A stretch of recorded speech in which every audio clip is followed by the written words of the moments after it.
നന്മ charitable trust Nooranad Edappon ശാന്തിതീരം അഭയ കേന്ദ്രത്തിൽ doctor BR. Ambedkar Jayanti ആഘോഷവും അഭയ കേന്ദ്രം 3ാം വാർഷികാഘോഷവും നടന്നു. അംബേദ്കറുടെ ഛായാചിത്രത്തിൽ പുഷ്പാർച്ചനയോടെ ചടങ്ങ് തുടങ്ങി.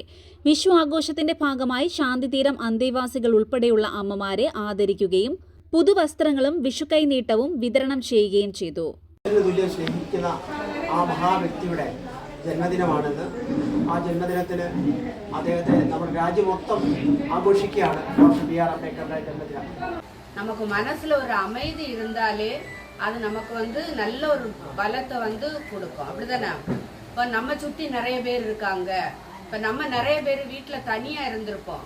ஏதாவது ஒரு தேவைக்கு கூட அடுத்த வீட்டுக்காரங்க ஹெல்ப் பண்ணியிருக்க மாட்டாங்க, ஃபேமிலி மெம்பர்ஸ் ஹெல்ப் பண்ணியிருக்க மாட்டாங்க.